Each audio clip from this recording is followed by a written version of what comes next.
انسان زندگی میں جب جدوجہد کرتا ہے، کوشش کرتا ہے، وہ بہت سارے دنیاوی اسباب اختیار کرتا ہے، جتنی عقل اللہ نے دی ہوتی ہے اس عقل کا بھی وہ استعمال کرتا ہے، کوشش کرتا ہے کہ کچھ اچیو کر سکے زندگی میں، کچھ مقاصد کا حصول اسے میسر آئے۔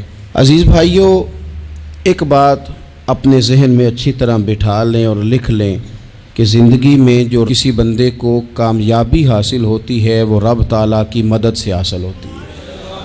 اگر رب تعالیٰ مددگار ہو تو پھر کوئی چیز بھی رستے میں رکاوٹ نہیں بنتی، اور اگر مالک کریم کو منظور نہ ہو تو انسان بہترین سیاستدان ہو، اچھا ایڈمنسٹریٹر ہو، اس کا ذہن بڑی وسعت رکھتا ہو، بڑی اچھی پلاننگ کرنا جانتا ہو، سارا کچھ ہو، تو بندہ ناکام ہو جاتا ہے۔ مسلمانوں کو جتنی کامیابیاں ملیں ان کا پس منظر صرف اتنا تھا کہ اللہ تبارک و تعالیٰ نے اپنے بندوں کی مدد فرمائی، اور اب تعالیٰ نے قرآن مجید میں اس حقیقت کا بیان کیا، فرمایا بل اللہ مولاکم، فرمایا بلکہ اللہ تمہارا مولا ہے، وَهُوَ خَيْرُ النَّاصِرِينَ، اور وہ بہترین مددگار ہے۔ وہ جو رب تمہارا مولا ہے وہ بہترین مددگار ہے، اور اگر وہ مدد کرے تمہاری، سورہ آل عمران میں آگے جا کے ارشاد فرمایا اگر اللہ مدد کرے تو پھر تم پر کوئی غالب نہیں آ سکتا، اور اگر وہ تمہاری مدد چھوڑ دے تو پھر کوئی تمہاری مدد کر سکتا، کوئی مدد نہیں کر سکتا۔ بدر کی جنگ بھی اور فتح مکہ بھی رمضان المبارک میں ہوا ہے۔ میں دونوں پر غور کر رہا تھا تو ایک نیا مضمون میرے ذہن میں آنے لگا۔ بدر کی جو جنگ ہے اس میں بھی ایک عجیب انقلاب آیا ہے کہ 313 نے 1000 سے مقابلہ کیا، اور جن 1000 سے مقابلہ کیا وہ اسلحے سے لیس تھے، اور یہ جو 313 ہیں ان کے پاس 6 زرہیں، 8 تلواریں، چند گھوڑے، لیکن اللہ نے کامیابی دی تو خود رب نے بیان کیا کس طرح دی، فرمایا وَلَقَدْ نَصَرَكُمُ اللَّهُ بِبَدْرٍ وَأَنْتُمْ أَذِلَّةٌ۔ وہ کامیابی اس طرح ملی ہے کہ رب نے تمہاری مدد کی تھی، تم تو کمزور تھے، اللہ نے بدر میں تمہاری مدد کی، تم جیت گئے۔ وَلَقَدْ نَصَرَكُمُ اللَّهُ بِبَدْرٍ وَأَنْتُمْ أَذِلَّةٌ، اللہ نے بدر میں تمہاری مدد کی، تم تو کمزور تھے۔ پھر فتح مکہ نصیب ہوئی تو اس میں بھی بہترین منصوبہ بندی نبی پاک علیہ السلام نے فرمائی، بہترین حکمت عملی حضور نے اپنائی، لیکن ہمیں جو اللہ رسول نے بات سمجھائی وہ کیا ہے؟ اذا جاء نصر اللہ والفتح، فرمایا جب اللہ کی مدد آئی اور فتح نصیب ہو گئی۔ یہ اللہ نے مدد فرمائی تمہاری، یہاں بھی فتح مکہ بھی اللہ کی مدد سے، جنگ بدر بھی اللہ کی مدد سے۔ وہ جو مدد ہے اللہ تعالیٰ کی، جب وہ ہم یہ کرتے ہیں کہ ہم اپنی ساری زندگی سیاست کی نظر کر دیں، ہماری سیاست صرف ملک میں نہیں ہوتی، ہماری سیاست خاندان میں بھی ہوتی ہے، ہم گھر کے اندر بھی سیاست کرتے ہیں، ہم کسی خاص طریقے سے لوگوں کو اپنے پیچھے چلانا چاہتے ہیں، ہم ایک خاص اسلوب اختیار کرتے ہیں کہ لوگ ہمارے پیچھے چلیں۔ اس کا نقصان ہمیں یہ ہوتا ہے کہ سیاست جو ہوتی ہے یہ شطرنج کے ہیر پھیر کی طرح ہوتی ہے، تو اس کے راز بڑی جلدی کھلنے لگ جاتے ہیں، پتہ چل جاتا ہے کہ بندہ مخلص نہیں تھا، سیاست کر رہا تھا، طریقے سلیقے سے اس نے جوڑ کے رکھا ہوا تھا۔ ہم ہر جگہ سیاست کے بل بوتے پر چیزوں کو لے کے چلنا چاہتے ہیں، سیاستیں ناکام ہو جاتی ہیں، سیانے لوگ فیل ہو جاتے ہیں، بچتا صرف وہی ہے جس کے پیچھے رب تعالیٰ کی مدد شامل حال ہوتی ہے۔ اپنی زندگی کے اندر ہم جو کچھ بھی کر رہے ہیں، جس شعبے سے بھی ہمارا تعلق ہے، آج ہم نے اس بات پہ غور کرنا ہے کہ پہلے تو یہ غور کر لیں کہ جو کام ہم کر رہے ہیں کیا وہ کام ایسا ہے کہ اس میں اللہ کی مدد ہمیں ملے گی؟ اگر آپ کوئی معاذ اللہ ناجائز کام کر رہے ہیں، فعل حرام کا ارتکاب کر رہے ہیں، تو اس میں تو مدد الہی آئے گی نہیں۔ پہلے تو یہ دیکھیں جو کر رہے ہیں وہ کام مدد الہی والا ہے، اور اگر اللہ تعالیٰ کی مدد والا وہ کام ہے پھر اس پر غور کریں کہ کیا ہم نے مالک سے مدد کا سوال کیا ہے، ہمیں مدد میسر آ رہی ہے۔ وہ میں نے بزرگوں سے ایک بات سنی تھی، وہ بڑی یاد رہ گئی۔ وہ فرمایا کرتے تھے قابلیت بھی بڑی چیز ہے لیکن قبولیت سب سے بڑی چیز ہے۔ قابل ہونا بھی بڑی بات ہے لیکن زیادہ بڑی بات یہ ہے کہ اس کی بارگاہ میں قبول بھی ہے کہ نہیں۔ اپنی زندگی میں اللہ کی مدد کی طرف بڑھیں، مالک کی مدد کا حصول اختیار کرنے کی کوشش کریں، اللہ کے ساتھ اپنے آپ کو جوڑیں۔ اگر اللہ کی مدد نصیب ہو، یہ جو ہم جتنا ڈرتے رہتے ہیں، سہمے رہتے ہیں، پریشان رہتے ہیں کوئی کیا کر دے گا، ہمارے ہاں نا ہر شعبے میں معاذ اللہ ایک مافیا ہے، الا ماشاء اللہ۔ وہ مافیا کہتا ہے میرے ساتھ ملو گے تو میں چلنے دوں گا، ورنہ میں نہیں چلنے دوں گا، مارکیٹ میں آ ہی نہیں سکتا فلانا بندہ، چونکہ یہاں ہمارا قبضہ ہے۔ اور میرے بھائی پھر بہت سارے لوگ جن کی نیتیں اور ارادے بڑے اچھے ہوتے ہیں شروع میں، وہ بھی اس مافیا کا شکار ہو جاتے ہیں اور ان کے رنگ میں رنگ جاتے ہیں۔ یاد رکھنا، کسی شخص کی بلیک میلنگ کا کبھی شکار نہ ہونا، کبھی کسی کی میٹھی اور مسجع مکفہ باتوں کا شکار نہ ہونا۔ کوئی کیا کر سکتا ہے اگر اللہ مددگار ہو تو؟ جس کو رب کریم اٹھانا چاہے اسے کوئی گرا سکتا ہے؟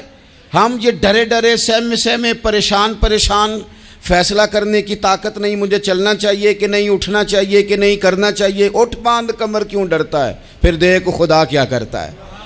حضرت عبداللہ ابن عباس فرماتے ہیں میرے نبی پاک علیہ السلام نے میری تربیت فرمائی، حضور نے میری تربیت فرمائی، اور محبوب پاک علیہ السلام نے فرمایا عبداللہ یاد رکھنا، یہ نوجوان دوست میری بات لکھ لیں، پریشان لوگ میری بات لکھ لیں، جن کے پاس قوت فیصلہ نہیں وہ اس بات کو لکھ لیں۔ حضرت عبداللہ ابن عباس فرماتے ہیں میرے نبی پاک علیہ السلام نے مجھ سے فرمایا تھا عبداللہ سن، اگر ساری دنیا مل کے تیرا کوئی نفع کرنا چاہے کر نہیں سکتی جب تک میرے رب کی رضا نہ ہو، اور فرمایا ساری دنیا مل کے تیرا کچھ بگاڑنا چاہے تو عبداللہ بگاڑ نہیں سکتی جب تک رب کریم کی حکمت کا تقاضا نہ ہو۔ لوگوں سے ڈرنا، لوگوں کی طرف دیکھنا، ماحول دیکھ کے اپنے راہ کا تعین کرنا، ہر بندے کے خیالات کے مطابق ڈھلنے کی کوشش کرنا، فلانا نہ ناراض ہو جائے، فلانا نہ ناراض ہو جائے، وہ جس نے ہونا ہو جائے، بس رب رسول ناراض نہ ہو۔ اپنی زندگی میں اپنے مالک کو مولا جان کے، بل اللہ مولاکم، اللہ تمہارا مولا ہے، وَهُوَ خَيْرُ النَّاصِرِينَ، وہ بہترین مددگار ہے۔ توجہ جب بھی کریں رب کی جانب کریں، اپنے دل کا قبلہ درست رکھیں، سوچوں کے زاویے سیدھے رکھیں۔ میرے بھائی مالک جب بندوبست کر دے نا، جب مالک بندوبست کر دے پھر ایسا بندوبست کرتا ہے کہ لوگوں کے پاس نا چارہ نہیں رہتا۔ حضرت مریم رضی اللہ تعالی عنہا پاک باز تھیں، مسجد میں رہی تھیں، پر مالک کی حکمت کے تقاضے بڑے عجیب ہیں نا۔ پھر جناب مریم کو اللہ تعالیٰ نے بغیر شوہر کے اولاد عطا کر دی۔ یہ بات ہی ایسی تھی، وہ کسی نے کہا تھا کہ مخلوق تو فنکار ہے اس درجہ کے پل بھر میں سنگے در کعبہ سے بھی اصنام تراشے، تم کون ہو کیا چیز ہے داغ کبابی، لوگوں نے تو مریم پہ بھی الزام تراشے۔ تو لوگوں نے کہا کدھر سے لے آئی بچہ، تیرا باپ تو ایسا نہیں تھا، کہاں سے لے آئی؟ اللہ کرے میں آپ کو سمجھا سکوں، ذرا اپنے آپ کو وہاں کھڑا کریں کہ ایک پاک باز عورت، پاک باپ کی بیٹی، طیب ماں کی بیٹی، اور اللہ کے گھر میں پرورش پانے والی خاتون، ایک وہ وقت اور ایک یہ وقت کہ اس عورت کو کٹہرے میں کھڑا کر کے پوچھا جا رہا ہے کہ معاذ اللہ تیری گود میں بچہ جائز نہیں ہے، کہاں سے لائی ہے؟ اب خود سے صفائیاں بندہ کتنی کو دے، کتنی کو وضاحتیں کرے۔ اور میں نے تو اپنی زندگی میں دیکھا ہے زیادہ وضاحت دینے والے کو بھی لوگ جھوٹا سمجھنے لگ جاتے ہیں، زیادہ وضاحت دینے پر بھی لوگ کمزوری کا اظہار سمجھتے ہیں کہ کمزور پڑ گیا۔ آپ صلح کی کوشش کرتے ہیں، سامنے والا بزدل سمجھ لیتا ہے، زیادہ وضاحتیں بھی کمزور کر دیتی ہیں۔ اب حضرت مریم کو کٹہرے میں کھڑا کر کے کہا بچہ کس کا ہے؟ تو پھر خدا بندوبست جب کرے، اللہ جب مددگار ہو، تو پھر حضرت مریم کی گواہی درختوں سے نہیں دلوائی، اس نے پتوں سے نہیں دلوائی، پھر فرشتے نہیں بھیجے۔ حضرت مریم کہنے لگی مجھ سے نہ پوچھو، وہ جو پنگوڑے میں ہے اسی سے پوچھ لو، ان سے پوچھو نا، وہ کون ہے پوچھ لو، ان سے کر لو سوال۔ انہوں نے کہا پنگوڑے میں چند دنوں کا بچہ یہ جواب دے گا؟ مددگار تھا رب، ان کی برات کا اعلان کرنا تھا مالک نے، اور جب مالک اعلان کر دے، جب مالک تیری صفائی دینا چاہے، جب مالک تجھے دنیا کے سامنے نکھارنا چاہے، تو پنگوڑے میں لیٹے حضرت عیسیٰ بول کے کہنے لگے انی عبداللہ آتانی الکتاب، فرمایا میں اللہ کا بندہ ہوں، رب نے مجھے کتاب عطا کر کے نبی بنا کے دنیا میں بھیجا ہے، میں اللہ کا بندہ ہوں، کتاب لے کے آیا ہوں، نبی بن کے آیا ہوں۔ پھر پنگوڑے سے اعلان ہو گیا، پھر بچہ بول پڑا، اور یہ ایک دفعہ نہیں بات ہوئی، یہ بنی اسرائیل میں ایک جریج نام کے شخص بھی تھے جو نماز پڑھ رہے تھے، بعض نے لکھا ہے نفل نماز تھی، اماں نے پکارا تو آئے نہیں، تو ماں کے منہ سے نکل گیا تو اتنی دیر تک مرے گا نہیں جب تک کسی بے حیا عورت کا منہ نہ دیکھ لے۔ تو وہ عبادت گزار تھے، لیکن لوگوں نے ان کی عبادت، ریاضت، پرہیزگاری کو نہیں دیکھا، بس ایک عورت کو بھیج کے الزام لگوا دیا۔ وہ عورت آیا جایا کرتی تھی، اب آ جاتی ہیں عورتیں، مسئلہ پوچھنے کی نیت سے بھی آ جاتی ہیں۔ ماحول میں کچھ جگہ ایسی بھی ہیں جہاں عورتیں دم کرانے کے بہانے آ جاتی ہیں۔ وہ خاتون آتی جاتی تھی اس خانقاہ پہ، آستانے پہ، یہ بخاری میں موجود ہے، پھر اس نے کہا میری گود میں جو بچہ ہے یہ انہی کا ہے۔ مجھے بتائیں کیسے بندہ وضاحت دے؟ حالات خراب ہو گئے، لوگ کٹیا جلانے لگے، ماحول اور طرح کا بن گیا۔ میرے نبی پاک علیہ الصلوۃ والسلام فرماتے ہیں پھر اس رب کے بندے نے کہا مالک تو کریم ہے، تیری مشیت کا تقاضا آیا جو میری ماں نے جملے بولے تھے، پر اب میں وضاحت دینے کے قابل نہیں رہا، اب تو ہی کرم کرے گا تو دروازہ کھلے گا۔ تو وہ چند دنوں کا بچہ پنگوڑے میں بول کے کہنے لگا میں اس درویش کا نہیں، میں تو فلانے چرواہے کا بچہ ہوں، وہ جو بکریاں چراتا ہے۔ رب کی مدد کو پکاریں، اپنے ساتھ اپنے مالک کی مدد کو شامل کریں، تھوڑے رزق پر بھی گزارا اچھا ہونے لگ جائے گا۔ سارے لوگ آپ کو گرانے کی تدبیریں کر رہے ہوں گے اور مالک آپ کو عزتیں عطا فرما دے گا، اس کی بارگاہ سے حکمت کا تقاضا اور ہو جائے گا۔ ہم نے ساری زندگی لوگوں کو راضی کرنے میں گزار دی، ساری زندگی بڑھاپا آ گیا بچوں کو پالتے، اور بچوں نے آخری عمر میں کہہ دیا ابا اگر کوئی ڈھب کا کام کر لیتے تو آج ہمارے دن بھی پھر نہ جاتے۔ ساری زندگی گزار دی بہن بھائیوں کو راضی کرنے میں، ساری زندگی گزار دی ذمہ داریاں اٹھانے میں، ان کو 99 دفعہ دیا، ایک دفعہ نہیں دیا تو انہوں نے کہہ دیا تو نے تو کبھی دیا ہی نہیں، تو تھا ہی نہیں۔ ساری زندگی محلے داروں، علاقے والوں کو راضی کرنے میں گزار دی۔ اور میں نے ایسے لوگ بھی دیکھے دین کے لیے وقت گزارا، لیکن جب بڑھاپے میں دانت کام نہ کرتے تھے تو وقت کے مفتیوں کو بھی مسجدوں کی کمیٹیوں نے کہہ دیا اب آپ کی سمجھ نہیں آتی، ہم نے خطیب کو یور رکھنا ہے، نہ دیکھو دنیا کی طرف، دنیا رلا دیتی ہے، نہ راضی کرو بندوں کو، بندے تھکا دیتے ہیں، نہ پیچھے بھاگو ہر وقت دنیا داروں کے، یہ انسان کو کمزور کر دیتے ہیں۔ وہ تو کریم ہی بڑا ہے، 2 آنسو زمین پر بعد میں گرتے ہیں، بندے کے گناہ سارے پہلے معاف فرما دیتا ہے۔ اللہ کی مدد کا حصول، اپنے مالک کی مدد کی طرف بڑھنا، آپ کو بدر کی جنگ بھی یہی درس دے گی، آپ کو احد کا میدان بھی یہی سبق دے گا، فتح مکہ بھی یہی سبق دے گا۔ میرے دوستو جب رب مدد فرمائے، جب اللہ مددگار بنے، دوستوں سے ایک بات اکثر کرتا ہوں، میں کہتا ہوں کہ جتنے درد سے آپ امیر کو اپنی کہانی سناتے ہیں نا، اور جس طرح آپ کے آنسو بات کرنے سے پہلے گر جاتے ہیں کہ غریب ہیں، بچیاں ہیں، کاروبار نہیں، او میرے سنگیو، اس سے آدھے آنسو اپنے رب کی بارگاہ میں بکھیرو، اس کے حضور عرض گزار ہو جاؤ، اس سے طلب کرو۔ ایک وقت انسان پر زندگی میں ایسا آتا ہے کہ اسے یوں محسوس ہوتا ہے کہ میرا سایہ بھی ذرا سا پیچھے ہٹ گیا ہے، اسے یوں لگتا ہے کہ میں کسی سہارے پہ ہاتھ ڈالتا ہوں تو وہ بھاگ جاتا ہے مجھ سے، لیکن مالک کی بارگاہ ایسی عظیم بارگاہ ہے، رب رسول کے آستانے اتنے بڑے ہیں کہ آپ جب وہاں کشکول طلب دراز کرتے ہیں تو جھولی پھیلانے میں دیر لگتی ہے، ان کو بھرنے میں تو کوئی دیر نہیں لگتی۔ ہم نے اپنا سوچ کا قبلہ ہی دنیا کو بنا لیا ہے۔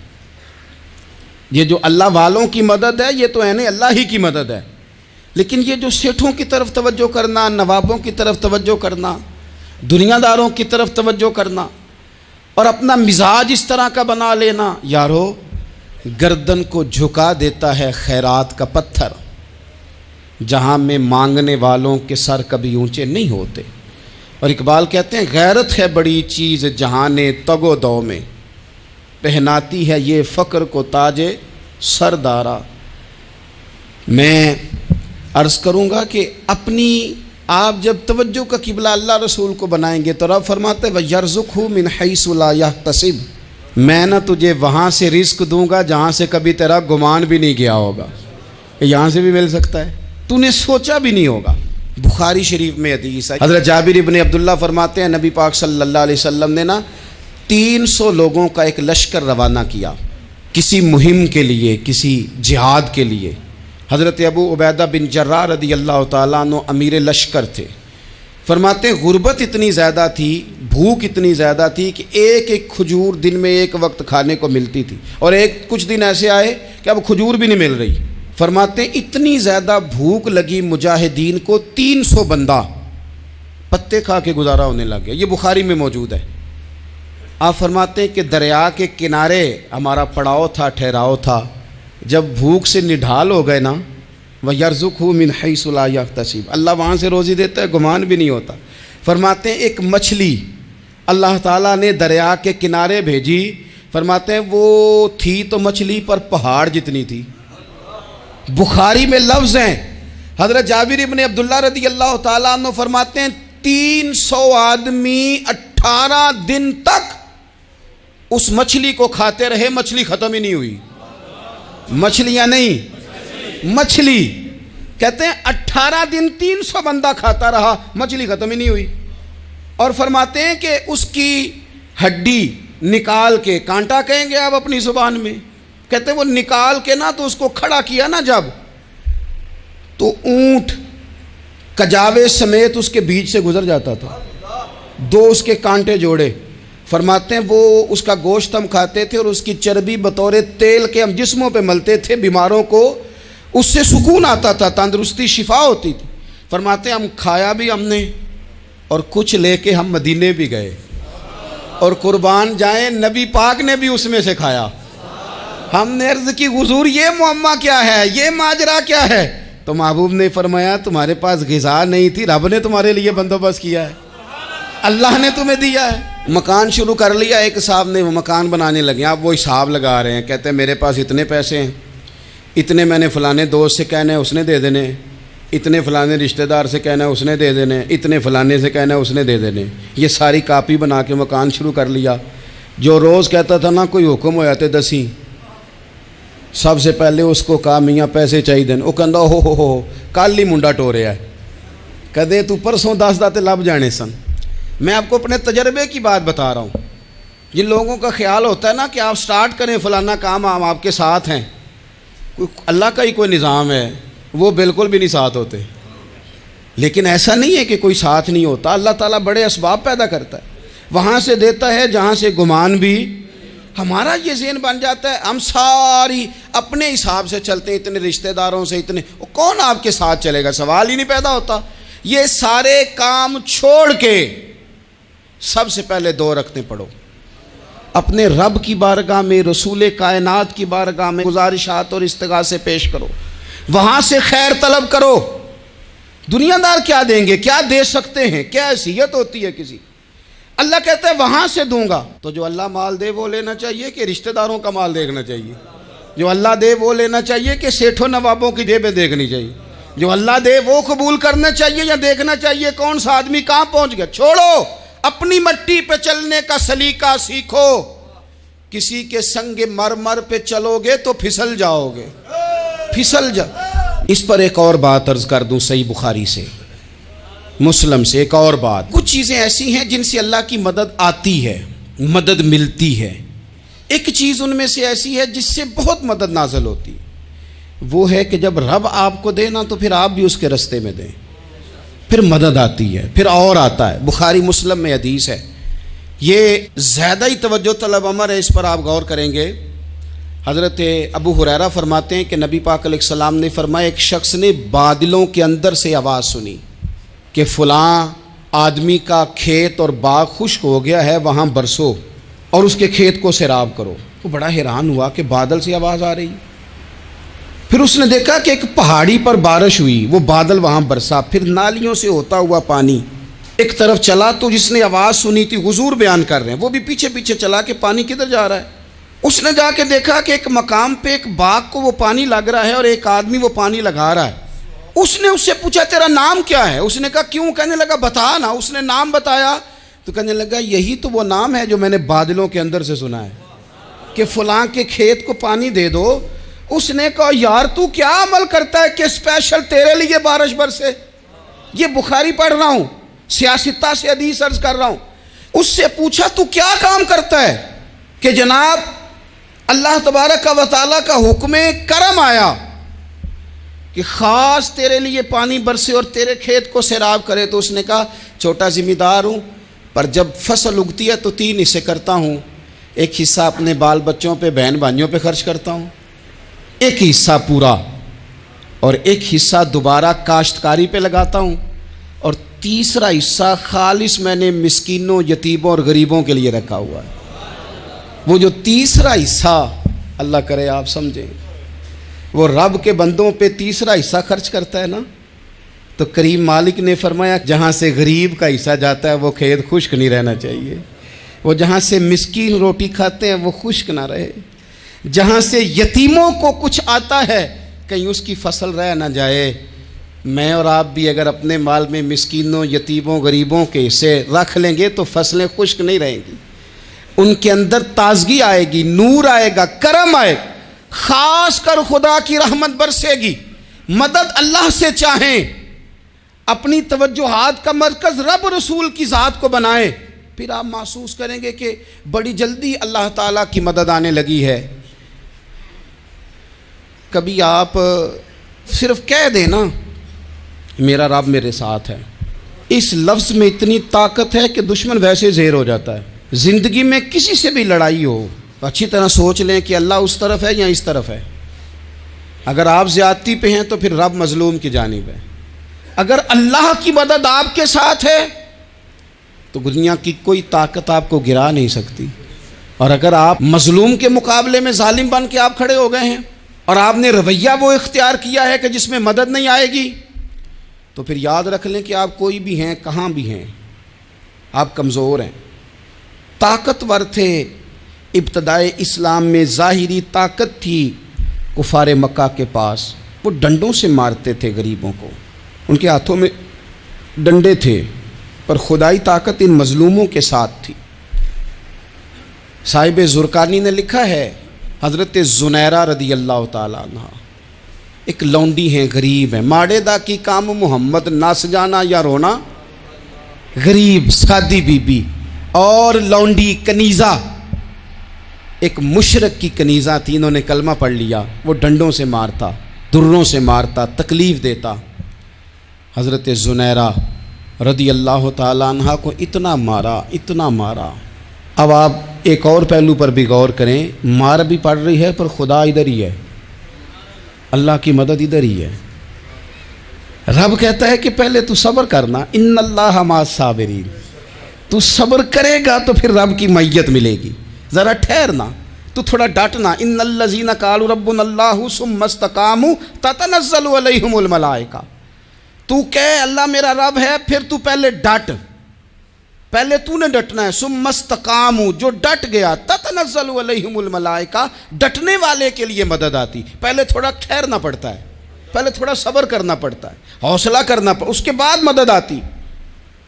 مار پڑ رہی ہے، مارا جا رہا ہے حضرت زنیرہ کو، ان کا مالک جو ہے ظاہری آقا وہ مار رہا ہے، یہ کنیزہ ہے، اتنا مارا اتنا مارا، ان کی بینائی چلی گئی، نظر آنا بند ہو گیا۔ ابو جہل آیا اور کہنے لگا زنیرہ دیکھا نا ہمارے بت تیری آنکھیں لے گئے، معاذ اللہ، لات و منات ہمارے بتوں نے تجھے اندھا کر دیا۔ اب ایسا نہیں ہے کہ بی بی روتی جا رہی ہے، روتی جا رہی ہے، مایوسی مایوسی، معاذ اللہ، پریشانی، غریبی بڑی ہے، پوچھنے والا کوئی نہیں، یہ باتیں نہیں۔ کیا جملے ہیں خاتون کے، کیا لفظ ہیں۔ ابو جہل نے تنزیہ کہا، معاذ اللہ، کہنے لگا دیکھا نا ہمارے بتوں نے تجھے اندھا کر دیا۔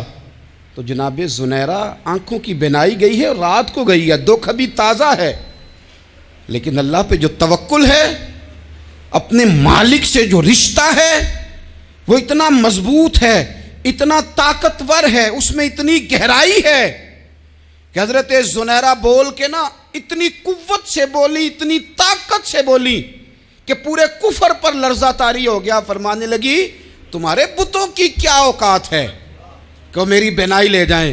یہ میری رب کی حکمت کا تقاضا ہے۔ جب تک اس نے چاہا زنیرہ دیکھتی رہی، اور جب اس نے چاہا زنیرہ کی آنکھوں کی بینائی چلی گئی، اور اگر وہ چاہے گا نا تو بینائی واپس بھی کر دے گا۔ اگر ہو ذوق یقین پیدا تو کٹ جاتی ہیں زنجیریں، اگر وہ چاہے گا تو بینائی آ بھی جائے گی۔ حضرت زنیرہ نے رات کو یہ لفظ کہے، ابو جہل اور سارے کفار ڈر کے سن کے چلے گئے، آپ اطمینان سے آ کے بستر پہ سوئی۔ جب سویرے اٹھی تو اللہ نے آنکھوں کی روشنی واپس کر دی تھی۔ آنکھوں کی اب چھڑی پکڑی ہے، بازاروں میں گھومتی ہیں، کہتی ہیں بلاؤ کدھر ہے تمہارے نعت و منات، دیکھو میرے رب نے روشنی واپس کر دی۔ آ کر میرے ساتھ ادھر آ، ستمگر ہنر آزمائیں، تو تیر آزما ہم جگر آزمائیں۔ بیمار لوگوں یاد رکھو، کہہ دیا ڈاکٹر نے کہ تو بڑا بیمار ہے، تو بڑا کمزور ہے، یہ ہو گیا وہ ہو گیا، تو ڈاکٹر اپنے علم کے مطابق بات کر رہا ہے، ہوگا تو وہ جو میرا رب چاہے گا۔ کمزور ہو جانا، پریشان ہو جانا، تکلیف میں آ جانا، پتہ نہیں بات ہو گئی ہے تو جانے کیا ہو جائے گا۔ اپنی زندگی کے اندر اپنے رب سے رشتہ مضبوط کریں، رسول کائنات سے رشتہ مضبوط کریں، اللہ والوں سے رشتہ مضبوط کریں۔